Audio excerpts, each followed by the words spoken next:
Alors ça, c'est un scoop, mais pas vraiment, parce qu'on sait très bien tout ce qui se passe depuis quelques années. Nous avons la preuve que Rachida Dati a été nommée ministre de la Culture alors qu'elle faisait partie du parti LR. Donc elle est rentrée en Macronie. Donc elle a tourné le dos à son parti. Sauf que nous avons l'enregistrement qu'elle est devenue ministre de la Culture sous condition que Macron l'appuie pour le municipal de Paris. Vous avez compris?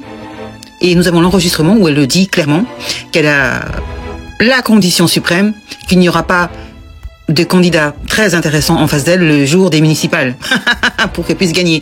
Vous avez compris la magouille? Et ils sont tous au courant. Vous avez dans l'enregistrement Éric Ciotti qui lui dit OK. Et après il fait semblant de dire ouais, elle nous a tourné le dos, genre c'est une traîtresse. Alors qu'ils sont tous au courant, au préalable, en amont, ils sont tous au courant. C'est incroyable ce pays. Alors s'ils sont capables de faire des magouilles pour les municipales, imaginez pour les présidentielles. Voilà. Quand je dis qu'il n'y a pas d'opposition dans ce pays, tout ça c'est de l'esbrouf, c'est le miroir aux alouettes, c'est du théâtre. Voilà, c'est tout ce qu'ils savent faire. On paye des acteurs. Voilà, on paye des acteurs et ils ne font rien pour le pays. Tout ce qui les intéresse, évidemment, c'est leur place. Leur bonne place à 15 000 boules. Plus tous les avantages, hein. Et c'est pas moi qui le dis, c'est Complément d'enquête qui a sorti ce document hier soir. Donc si vous ne croyez pas, vous réécoutez l'émission sur France 2 et je vous fais écouter maintenant la vidéo. Voilà. Mon Dieu divine, bonté divine.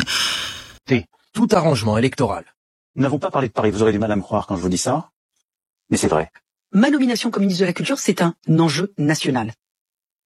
Mais une semaine plus tôt, le jour de sa nomination, la future ministre raconte une autre histoire. Elle réunit une dizaine d'élus parisiens, les Républicains, en visioconférence. Oui, bonsoir à tous. Je voulais d'abord voir les maires et les parlementaires avant de voir l'ensemble du groupe. Elle doit leur annoncer sa volte-face et s'assurer de leur soutien dans sa conquête de la capitale. Nous nous sommes procuré un enregistrement sonore inédit de cet entretien. Voilà, on m'a fait une proposition et donc là, il se devrait être confirmé avant 18h30, pour tout vous dire. Elle leur affirme que son poste de ministre est bien le fruit d'un accord pour les élections municipales l'année prochaine.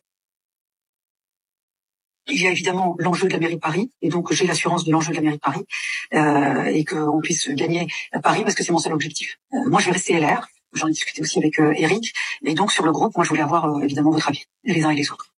Tu as mon soutien le plus total, Rachida. Et comme d'habitude, d'ailleurs, on est souvent d'accord avec Jean-Pierre, j'exprimerai la même opinion que lui concernant ta nomination. Moi, je voulais te remercier, Jean-Pierre et Philippe. Vraiment, ça me plaît que ce soit aussi spontané.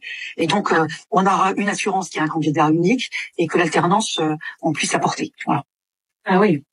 Ça, tu as eu cette assurance? Oui, oui, bien sûr, Catherine. Ça a été tout le sujet de cet après-midi. Simplement, sur la conquête de Paris, moi, c'est une condition. Non seulement je voudrais être candidate à la mairie de Paris, et surtout qu'on puisse être soutenu dans cette démarche. Voilà. Merci à tous. Bonne soirée à tous. Donc vous avez compris qu'il n'y a pas d'opposition. Il n'y en a pas. Ils sont tous d'accord. Vous les avez entendus, l'équipe du LR qui est d'accord avec ça, qu'elle soit nommée ministre de la Culture. Ils sont tous d'accord. Donc ça veut bien dire ce que ça veut dire. Ça veut dire qu'il n'y a pas d'opposition. Et il n'y a pas que le LR, il y a le RN. Rappelez-vous, pour les législatives, c'était pareil. Tout est fait pour faire plaisir à la Macronie. Parce qu'en échange, ils leur donnent des postes. Voilà. Bien sûr. C'est une histoire de pouvoir, c'est tout. C'est fatigant, en fait. Fatigant. Donc, dites-moi dans les commentaires ce que vous en pensez. Lâchez-moi un commentaire. Partagez la vidéo pour que le maximum sache qu'en fait, on n'a qu'une opposition de pacotille. On le voit bien parce qu'il aurait dû être destitué depuis longtemps.